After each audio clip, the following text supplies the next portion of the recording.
buenos días para todos. Gracias por la invitación a esta importante jornada de intercambio. Y bueno, como el tiempo aprieta, voy directo al grano.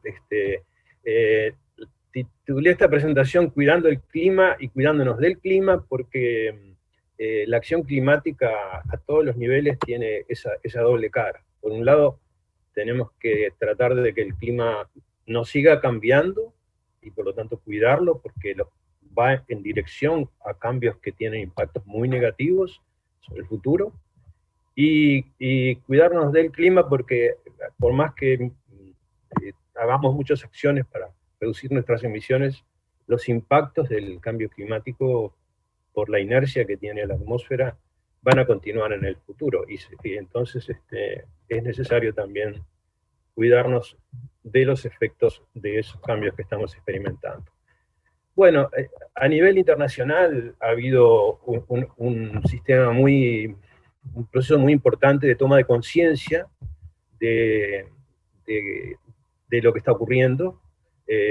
Hay un proceso de calentamiento del sistema climático que es inequívoco. Vean ustedes a la izquierda de la pantalla el planeta con los aumentos de temperatura que están ocurriendo y que tampoco son homogéneos en todo el planeta. Vemos calentamientos muy importantes en lugares con implicancias para Uruguay, como la Amazonía, y otros biomas de Brasil. Vemos también en el hemisferio norte aumentos de temperatura muy importantes, es decir, que a veces los promedios hay que tomarlos con cuidado, porque un grado de aumento puede representar en algunos lados mucho más de calentamiento. Y también la otra cosa que está clara y que la ciencia ha puesto evidencias contundentes es que hay una clara correlación entre la concentración de gases de efecto invernadero en la atmósfera y el comportamiento de la temperatura, y lo que el comportamiento de la temperatura en la atmósfera implica en los cambios del sistema climático. Así que bueno, estos elementos han disparado una serie de decisiones y de mecanismos a nivel internacional para dar cuenta de este problema global. Este no es un problema que lo pueda resolver el Uruguay, ni que lo pueda resolver ningún país solo, es un problema de todo el planeta. El último informe del IPCC, que periódicamente, cada 5 o 6 años, actualiza la revisión de la información disponible, nos muestra que si hacia el futuro seguimos distintas trayectorias en la evolución de la concentración de gases de efecto invernadero en la atmósfera, vamos camino a aumentos muy importantes y acelerados de la temperatura. Salimos de una fase de relativa estabilidad, hacia mediados de los 50 del siglo pasado comienza un aumento, y estamos en una etapa casi exponencial de aumento de la temperatura. O sea, significa que la cantidad de aumento de la temperatura por unidad de tiempo está aumentando cada vez más. Entonces, ese proceso en el que estamos ahora, estamos en esta tendencia, que nos lleva a final de este siglo a temperaturas muy, muy preocupantes. Claro que, como ustedes ven, con niveles de incertidumbre importantes. O sea, estos 6 grados pueden ser un poco menos de 4, o un poco más de 4, o pueden ser incluso más de 6. Pero la humanidad tiene la posibilidad de instalarse en otras trayectorias de evolución de la concentración de gases de efecto invernadero que permitan impedir aumentos de la temperatura que signifiquen un cambio irreversible y muy peligroso del sistema climático tal como lo conocemos hoy. Y claro, para el sector agropecuario, para la lechería inclusive, que son actividades que se desarrollan a cielo abierto y que son muy clima dependientes, todo lo que esté pasando con el clima y todo lo que pueda pasar con el clima tiene implicancias que no necesito aclarárselas a ustedes, que están completamente insertos en un proceso de producción en contexto de clima y de variabilidad climática.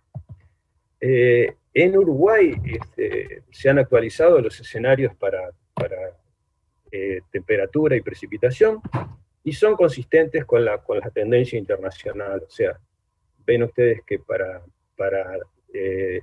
distintos modelos tenemos siempre una tendencia creciente en la temperatura, así que parece haber pocas dudas de que al 2040, al 2070, vamos a seguir experimentando aumentos importantes en las temperaturas, tanto en las mínimas como en las máximas, con diferencias entre invierno y verano. Y también en precipitaciones, todos los modelos dicen que en promedio, y otra vez resalto el cuidado que hay que tener con los promedios, estamos en una zona del mundo, el sudeste de Sudamérica, donde tiende a llover más en los acumulados anuales. Hay regiones del mundo donde tiende a llover menos, y hay regiones del mundo donde tiende a llover más. Y esos aumentos pueden llegar a ser, en algunos casos, bastante importantes, 10, 15, 20%, 30% más. Pero eso no nos dice nada de la variabilidad. O sea, puede llover más, pero mucho peor distribuido, y entonces ahí aparecen los problemas de las sequías o de las inundaciones y sus impactos. Entonces, bueno, la comunidad internacional definió, bueno, ¿qué respuestas necesitamos para el cambio climático? Y las respuestas se agruparon en dos grandes grupos de respuestas. Las que van a las causas del cambio climático, y a eso en el idioma del cambio climático, como todas las disciplinas y todas las actividades tienen su propio vocabulario, mitigación quiere decir atacar las causas del cambio climático, o sea, reducir, estabilizar emisiones, eliminar emisiones. Pero para los impactos necesitamos el componente de la adaptación, o sea, las dos caras de la moneda. Acción climática no implica solo mitigar, pero implica mitigar, y no implica solo adaptarse, implica adaptarse y mitigar, y a veces hay relaciones entre adaptación y mitigación que no son de que en uno se gana y en el otro se pierde, sino que se puede diseñarlos o rediseñar los sistemas productivos de manera que estén mejor adaptados, mitiguen más y produzcan más. O sea, un triple ganar. Bueno, entonces, pero claro, en el agro la mitigación es un asunto complejo. El uso de gasoil, uno tiene una fuente, dice, bueno, si gasto menos gasoil, tengo menos emisiones. Pero resulta que es más simple. Pero resulta que en el agro es complejo, porque en el agro hay muchas fuentes de gases de efecto invernadero de distintos procesos, algunos de los que mencionaba Verónica, relacionados desde la fermentación ruminal, el manejo del estiércol, la inundación de los suelos, el corte de árboles, la quema, la fertilización. Hay fuentes de gases de efecto invernadero, pero en el agro, a diferencia de todos los demás sectores, también hay remociones de gases de efecto invernadero. En la energía no hay remoción, solo hay posibilidad de reducir. Pero en el agro se puede manejar lo que es el concepto de emisiones netas, o sea, la diferencia entre lo que emito y la diferencia entre lo que puedo secuestrar. Y entonces ahí hay una dimensión que es, agrega complejidad, pero agrega oportunidades.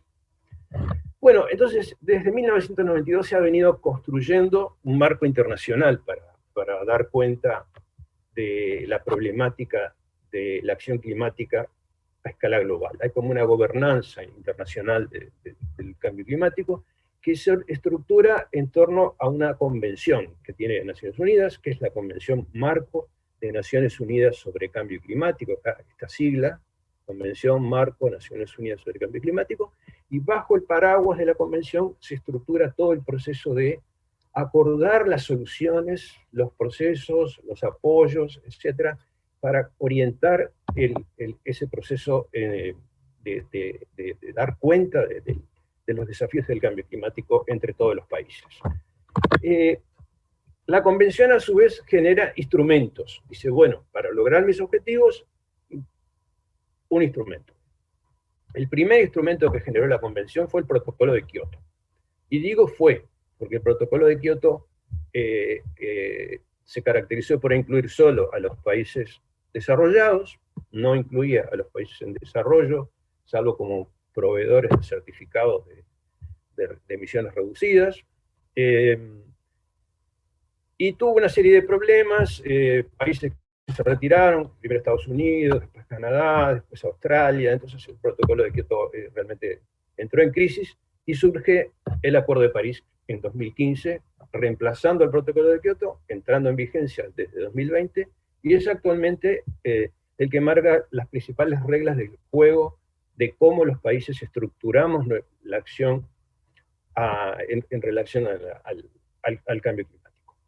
Y el Acuerdo de París incluye a todos los países, a diferencia de Kioto, ahora Uruguay también está en el barco, con la obligación de presentar contribuciones nacionalmente determinadas. O sea, nadie nos dice qué tenemos que hacer para mitigar, pero estamos obligados a enviar una contribución que elaboramos nacionalmente. Así que, bueno, después les voy a contar un poco cómo es la primera NDC de Uruguay, la primera contribución nacional determinada de Uruguay, y herramientas que tiene la Convención para apoyar, por ejemplo, la reducción de la degradación y la deforestación, o la restauración de bosques, y para la agricultura, en sentido amplio, incluyendo la producción animal, el programa que se llama Coronivia, que es quizá poco conocido, pero que es una palabra con la cual tenemos que empezar a familiarizarnos, porque es el ítem de la agenda de negociaciones de la Convención, específicamente dedicado a los temas agropecuarios, dejando lo forestal afuera. Bueno, la Convención de Cambio Climático surgió en 1992 en Río, como sabemos, y tiene ese objetivo: lograr la estabilización de la concentración de gases de efecto invernadero en un nivel que impida interferencias humanas peligrosas para el sistema climático. Estabilizar, quiere decir dejar de aumentar. Y lograr esa meta en un plazo suficiente para que los ecosistemas se adapten. Y para que este cambio de la producción de alimentos no se vea amenazada, al mismo tiempo se permita el desarrollo económico de manera sostenible. Es decir, no es mitigar o reducir la concentración a cualquier precio, sino reducirla de una manera que no amenace la producción de alimentos, bien importante, y que no impida el desarrollo sostenible de los países. Así que si vemos la película, la Convención nació en 1992, en 1997 surgió Kioto, Kioto finalmente entró en crisis, apareció el Acuerdo de París, que fue un acuerdo marco, digamos, pero luego había que elaborar un conjunto de reglas para ponerlo en práctica. El Acuerdo de París, ese libro de reglas se terminó de acordar en 2018, se elaboraron los procedimientos para ahí, hay muchas siglas, ustedes perdonen, pero MRV quiere decir el monitoreo, reporte y la verificación de las emisiones, y MIE quiere decir el monitoreo y evaluación del progreso que los países hacen en adaptación. Eso se acordó, ese marco se acordó en 2018, y es importante en relación a los inventarios de gases de efecto invernadero. En 2017 surge el Coronivia, este tema de que la agricultura, o el sector agropecuario, digamos, agricultura en el sentido gringo, incluye la producción animal. El único sector productivo que tiene un ítem propio de agenda es la agricultura. Y eso entonces es una cosa muy importante. Y ahora, en noviembre, si el COVID lo permite, se realizará presencialmente en Glasgow la reunión de las partes donde se toman decisiones políticas, eso es lo que se llama la COP, que tendrá entre sus temas más importantes definir una de las reglas de ese libro de reglas para el Acuerdo de París, que aún no está acordado, que es cómo van a funcionar los famosos mecanismos de mercado para comercializar o vender resultados en clave de mitigación. Ha sido una discusión muy larga, muy compleja, y donde hay muchos intereses contrapuestos, pero aún lo cierto es que, aunque se está hablando bastante en estos últimos meses en Uruguay sobre las oportunidades del mercado, esas oportunidades todavía no están claras, y tenemos que estar atentos a lo que pase en la COP26, pero también tenemos que estar participando de pensar cómo deberían ser estos mecanismos de mercado de manera que sean útiles para los objetivos de la Convención y para los objetivos de desarrollo del país. Bueno, el Acuerdo de París entonces es un acuerdo global vinculante que trata de que el aumento de la temperatura esté por debajo de los 2 grados. Cosa que ya es bastante difícil, pero esa es la intención. Apunta a lograr una economía que sea carbono neutral en la segunda mitad del siglo XIX, perdón, ahí hay un error. Establece ciclos de envío de contribuciones nacionales y establece componentes para fortalecer las acciones de adaptación y da un marco para predecir los flujos de financiamiento climático de los países y establece instancias de evaluación periódica del acuerdo. En 2023 es la primera instancia, así bueno, a ver, lo que todos los países han prometido, que son promesas, juntos, ¿nos pone en la senda de que la temperatura no suba más de 2 grados? Bueno, si la respuesta es no, y les adelanto que la respuesta va a ser no, las promesas actuales tan lejos nos llevan a más de 3 grados, entonces va a haber que apretar las tuercas, va a haber que decirle a los países, bueno muchachos, así vamos mal, entonces hay que aumentar la ambición. Entonces, bueno, Uruguay ya preparó, en 2017 preparó y envió la primera contribución nacional y para el periodo 2020-2025 y deberá pronto empezar a pensar cómo va a ser su segunda contribución nacional. Bueno, a nivel internacional entonces los temas se trabajan en la estructura de la convención. La convención, como órgano decisorio, la COP, la Conferencia de las Partes, tiene 2 órganos de apoyo, con unas siglas un poco complicadas, pero digamos, uno se encarga de aspectos científicos y técnicos, que se llama SBSTA, y el otro se encarga de resolver las reglas de cómo se implementan las cosas que hay que hacer. Pero tiene también un grupo de órganos constituidos que es importante saber cuáles son y qué nos pueden ofrecer a Uruguay para fortalecer la acción climática. El marco internacional hay que conocerlo porque es una oportunidad para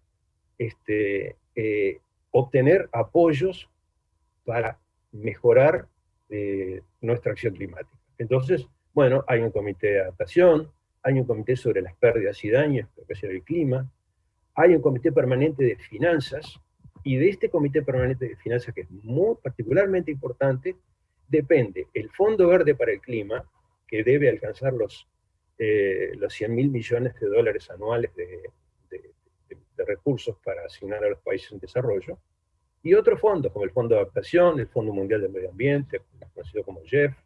También está el Centro y Red de Tecnologías Climáticas, el Grupo de Expertos sobre las Comunicaciones Nacionales, etc. Es decir, la idea es tener claro que hay la Convención incluye una serie de órganos principales y de órganos constituidos que atienden distintas dimensiones de la acción climática y que nos pueden conducir a generar apoyos en clave de financiamiento, en clave de construcción de capacidades, en clave de transferencia de tecnología.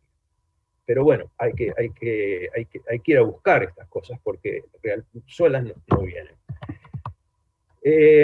Yo les hablaba de Coronivia.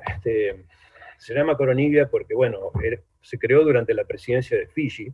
Las Islas Fiji tenían la presidencia y Coronivia era su principal estación experimental en temas agropecuarios, entonces le puso este nombre. Si la presidencia la hubiera tenido Uruguay, a lo mejor el programa sobre agropecuario, en lugar de llamarse Coronivia, se llamaría La Estanzuela, o se llamaría Las Brujas, o se llamaría Tacuarembó, no sé, pero bueno, se llama Coronivia, palabra un poco extraña para nosotros, pero bueno, pero en el mundo de la negociación climática agropecuaria, Coronivia es el instrumento que bueno, se creó en el 2017, y resaltaría que fue la creación de un ítem de agenda que juntara los temas científico-técnicos con los temas de la implementación en los países, fue una propuesta del Uruguay. O sea que nos han reconocido como los creadores, o los promotores o los facilitadores de crear un programa, un ítem de agenda específico para la agricultura. Y entonces, bueno, se está trabajando en Coronivia en cómo apoyar a los países para dar cuenta de los temas de adaptación y de los temas de los cobeneficios, incluida la mitigación en el sector agropecuario. Y las áreas de trabajo incluyen, por ejemplo, la mejora del carbono en el suelo, el mejor uso de los nutrientes y el manejo del estiércol, la mejora de los sistemas de manejo ganadero, y bueno, elementos que tienen que se ven desde el punto de vista científico-técnico y luego se ven desde el punto de vista de cómo los países pueden mejor implementar acciones en relación a estos temas. Ahora, en los últimos minutos, no sé si me quedan 5 todavía, Ernesto, les cuento algo sobre la primera contribución nacionalmente determinada que Uruguay preparó en 2017 para el periodo 2020-2025, y les digo que es una contribución que es muy ambiciosa, es muy transparente y que tiene metas explícitas para el sector agropecuario.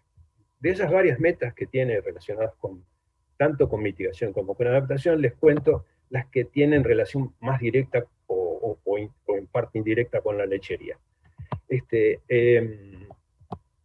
Una tiene que ver con una meta de manejo del estiércol en la lechería, destinada a reducir o minimizar las emisiones del tratamiento del estiércol que se acumula en las instalaciones del ordeñe. Entonces nos planteamos ahí, el país se planteó una meta sin apoyos externos, o sea, no condicionadas, una meta que Uruguay pasaría por sí mismo, y eso que se dice sin MDI quiere decir sin medios de implementación. O sea, si la convención no me da ningún apoyo, esperamos que al menos el 40% de los establecimientos lecheros del país en 2025 estén utilizando tecnologías de cero descarga a ríos o arroyos, y o aplicando buenas prácticas de tratamiento de efluentes, y o recirculando los nutrientes, y o minimizando las emisiones de metano. Pero si tenemos apoyos y logramos apoyos internacionales en el marco de la convención, entonces nos planteamos una meta más ambiciosa. 75% de los establecimientos reducen en términos absolutos sus emisiones asociadas a la gestión del estiércol. Otra área muy importante es tratar de mantener los stocks de carbono de los suelos al hacer agricultura para granos o agricultura forrajera, y entonces, bueno, Uruguay tiene una meta ahí de 1,5 millones de hectáreas en siembra directa y utilizando los planes de uso y manejo de suelos. En el caso de la lechería serían los planes de uso y manejo de la lechería. Por lo tanto, buscando el objetivo de no perder carbono, que internacionalmente considerado ya sería un gran logro, y si posible, incorporando más insumos de carbono y de nitrógeno al suelo.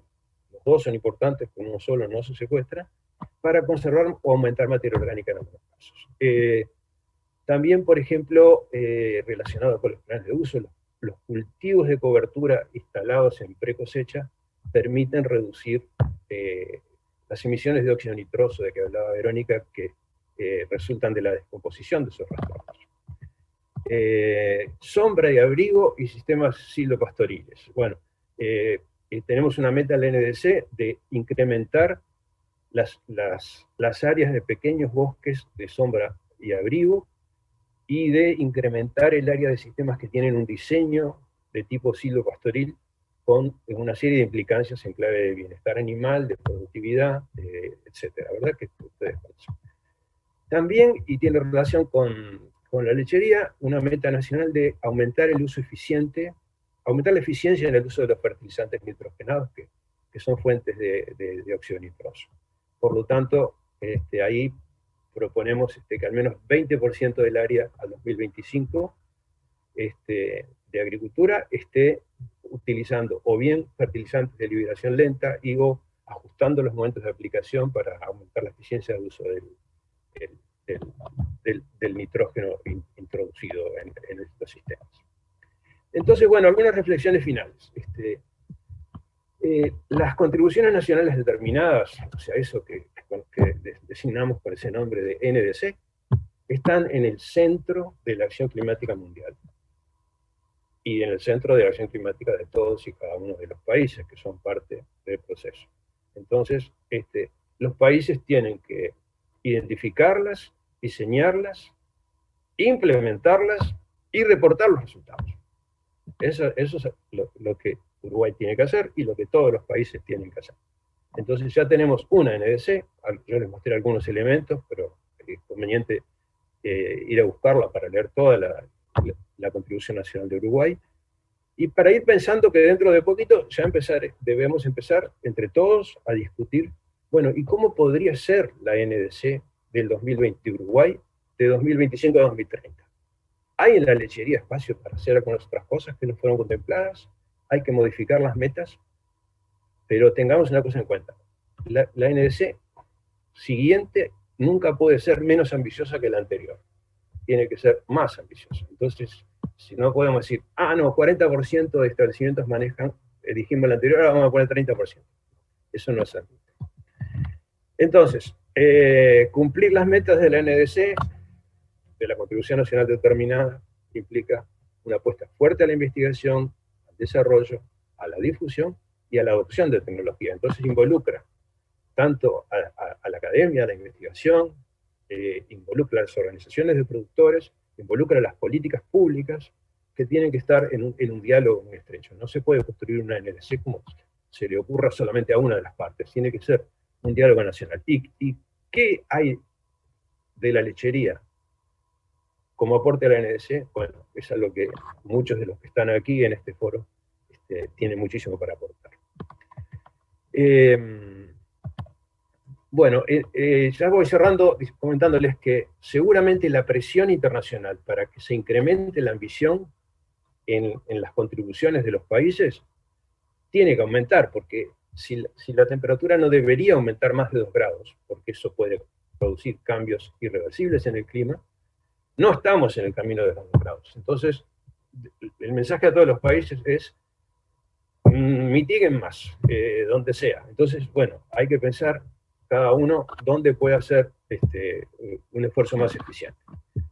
Por otra parte, el agro es un aporte importante de las emisiones mundiales, la FAO la estima alrededor del 40% en un análisis del ciclo de vida, y donde las emisiones por deforestación son una parte significativa, pero por suerte Uruguay en ese sentido tiene una ventaja.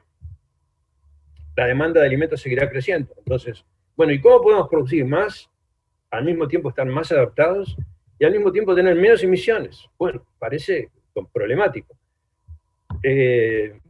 A veces reducir emisiones absolutas en procesos biológicos es muy complejo. Por eso Verónica hablaba de reducir intensidad de emisiones. Es decir, bueno, yo puedo hacer que mis productos sean cada vez más limpios en carbón.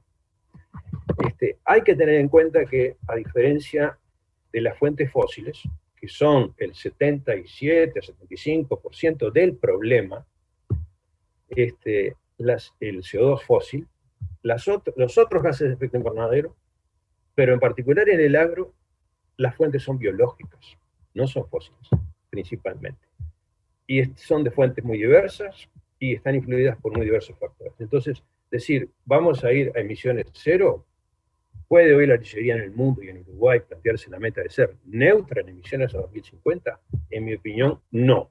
Y puse un no en rojo, porque me parece que sería muy peligroso embarcarnos o asociarnos a un proceso de decir una lechería con 0 emisiones.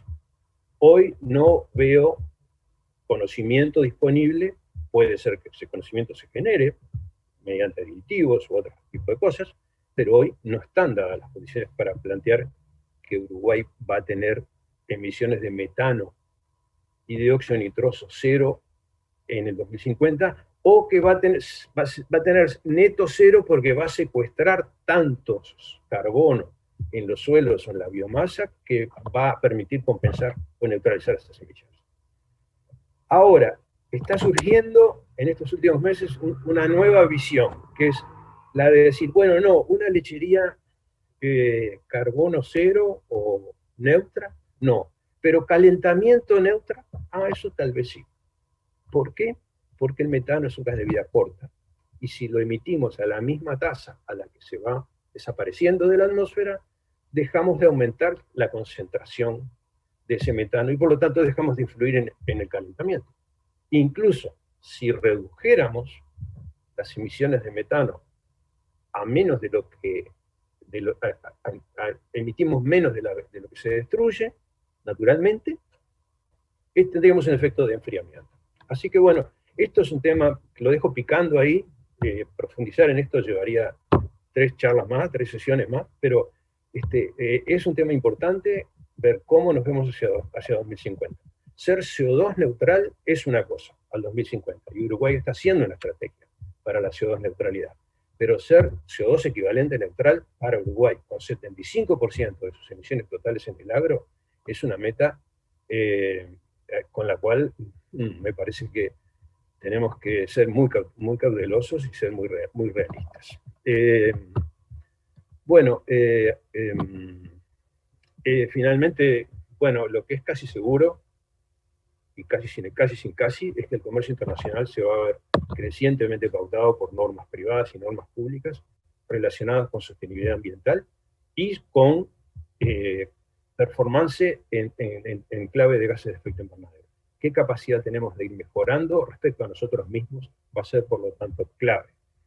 Y hay que luchar en la arena internacional para que no existan barreras arbitrarias o no justificadas al comercio. Los cambios en el clima que seguirán produciéndose van a llevar cada vez a más atención a la adaptación y a la resiliencia. O sea, el problema de cambio climático no es solo un tema de mitigación, es también, y para Uruguay en particular, un problema de adaptación. La vida de una manera. Así que bueno, cuidar el ambiente es una necesidad ética, es supervivencia de la especie humana, un imperativo para la construcción y defensa de la competitividad. Hay oportunidades. Por ejemplo, aprovechar más y mejor las redes internacionales, como la GRA, que es la global de gases de efecto invernadero, la Plataforma Latinoamericana de Acción Climática, PLACA, que recientemente se creó, la Agenda Global de la Ganadería Sostenible, esta que está aquí, que se llama GASL, la Agenda Global de Ganadería Sostenible. Uruguay participa acá, participa acá, participa acá. También participa en LIP, que es una sigla, pero que significa una sociedad multiactor de construcción de herramientas para evaluar la performance ambiental de la producción animal. Por lo tanto, ha generado ya un stock de guías que podemos utilizar para nuestro propio beneficio. Voy redondeando estos últimos slides. Las fuentes de financiamiento son importantes, hay que tenerlas claras y hay que entender cómo se puede acceder. Y ser parte de los procesos que ocurren a nivel de las negociaciones internacionales es clave. O sea, no se necesita ser negociador y pero hay que participar de los procesos domésticos, internos, de construcción de la posición país, discutiendo y siendo parte y entendiendo esos procesos para poder incidir. Hay muchos desafíos, también oportunidades para juegos de ganar-ganar. Perdón si me pasé de tiempo. Gracias.